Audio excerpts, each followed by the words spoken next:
eyes are all bugged out. You're not even listening to what she's saying. She's basically telling you at 23 she wants 3 kids in a month, but you don't hear that. Because the only thing you hear is your dick talking to you. How the hell do we get out of our pants tonight, and how do we transition to sex? And the thing took me a long time to learn, because I would think about this over and over again. I'd hang out on a date, and I'd think, how can I get her back to my apartment? Oh, man, I remember those days. Stressed out. So stressed out that by the time she got back to the apartment, fuck, if I wasn't fucked up, nothing was working.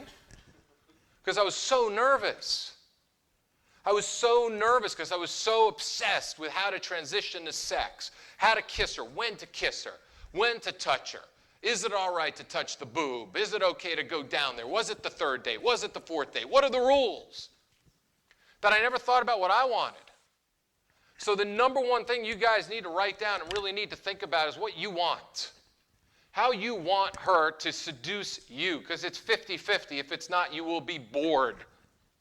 If she ain't doing her fucking part of it, you're just going to be bored. Because eventually you'll perfect the seduction. Eventually you'll figure out how to turn her on. Eventually you'll figure out how to transition to sex. But if she's just laying there like a sack of potatoes, it's not going to be fun. If she's not going down on you and reciprocating, it's not going to be fun. So really important, because I didn't think about this shit. And I basically fucked sack of potatoes throughout my 20s. And it wasn't fun. I didn't enjoy it. I dated a sack of potatoes for like 3 months, but I was getting laid. She wasn't doing anything. I swear to God, I had to take her pulse in the middle of it. I wanted to ask her if she was alive. Not a peep. Not a sound. I'd ask afterwards, was that good? I loved it. I could tell.